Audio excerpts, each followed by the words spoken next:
How did Sears go from pioneering the mail catalog order model to shipping products to the smallest towns in America? And of course, having cutting edge retail stores. From all that into bankruptcy. In this video, I want to talk about 3 strategic decisions that Sears failed to make or made incorrectly that led to their demise. And of course, we'll extract some insights on how these decisions affect your organization and what you can do instead.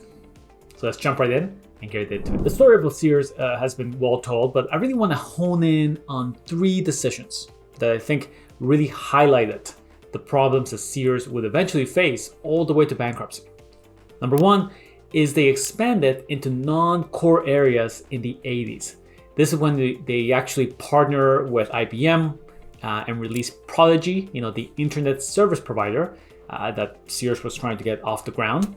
They also created the Discover credit card, which, fun fact, this is actually still around, so you might still see it in the wild, among other things, insurance and other kind of areas. So Sears just went on and on in this really non-retail, non-core areas that they were doing for profit, for expansion. It's not quite clear, but it created distraction and a lack of focus.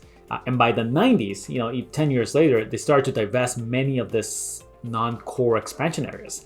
So they were successful and they weren't really around for a long time, but it was enough to distract Sears from the changes it really needed to make. So that's really the first poor strategic decision. The second bad strategic decision was really failing to move their mail order catalog, which they pioneered 100 years earlier and put on trains and shipped them all over the country.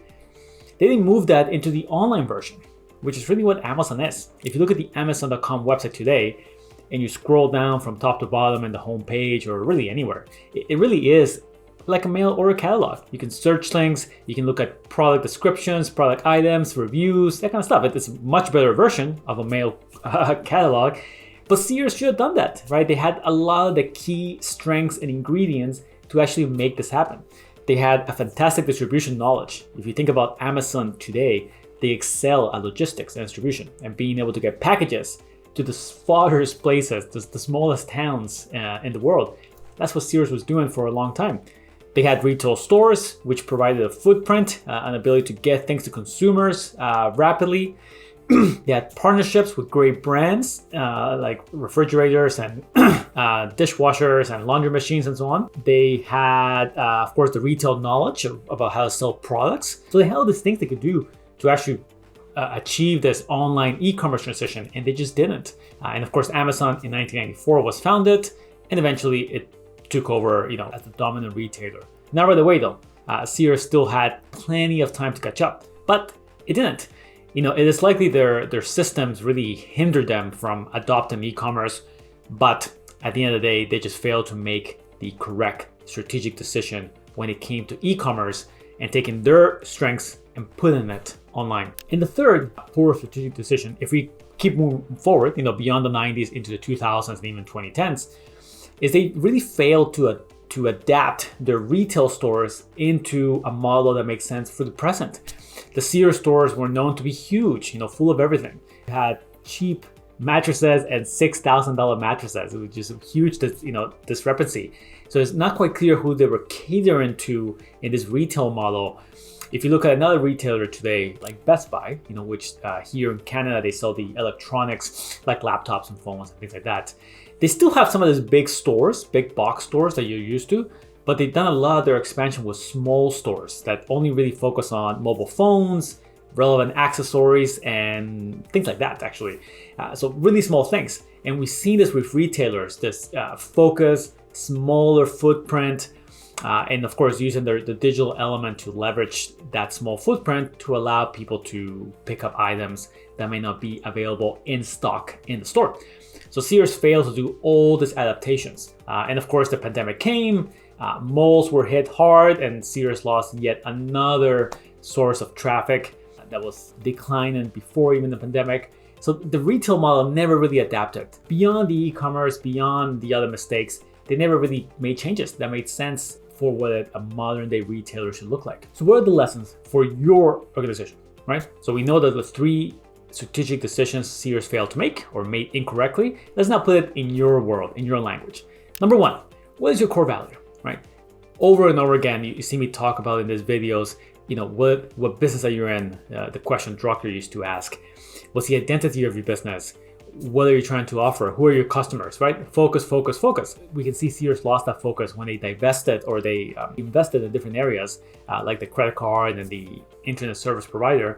So in your organization, you want to keep that element of the core value extremely tight. And you might expand over time as identity changes, but the core value needs to be maintained in some way. Number two is your strategic planning taking into account the shifts that are happening in your world, your industry, and of course the world globally around you. There's a video on my channel where I talk about a strategic planning process under 10 minutes. I'll put a link to that. But really, there's a concept in there where we look about the shifts that may be happening. This may be shifts like declining birth rates, changes in consumer demand. The higher interest rates today, when I recorded this video in late 2023, have forced some consumers to postpone buying a house because of high mortgage rates and actually move the money into other kind of investment vehicles and even other types of services, like maybe more expensive vacations. What does this mean for your organization, right? If you're in an industry that's affected by this, is there a shift or trend you can ride? So you have to be tackling and thinking about the shifts. Just like Sears should have been thinking about the shifts around the internet, shifts around how retails change, shifts around consumer expectations from retailers, and so on and so on. These things don't really come out of nowhere. They typically take place slowly over years and years. And you can find them if your strategic planning process has a room or space to talk about them. And number three, we have the scorecard, another concept from the strategic planning process I talk about. But these are just the metrics that you use to monitor your business. Every business has them, but every scorecard should have a way of knowing and identifying problems. Is there problems in customer service? Is there problems in the quality of the product? Is there problems in the underlying business model? These are all things that should be captured in the scorecard in some way. Sears was lacking a lot of these things. They couldn't see some of these shifts happening underneath them, some of these changes, and their metrics and data just weren't good enough to identify them. So in your scorecard, you want to make sure you have this so they can be surfaced up in your ongoing strategic meetings or check-ins or whatever you do. And that is all I have for today. My name is Ruben Ugarte. I'm an expert in strategic decisions. And in this video, of course, we looked at Sears, one of my favorite companies to look at for good and bad, and the strategic decisions they failed to make really from the 80s onward that eventually led to their demise. Now, in the description box below, you'll find several things. First, there's a link to my newsletter, The Growth Needle on Substack.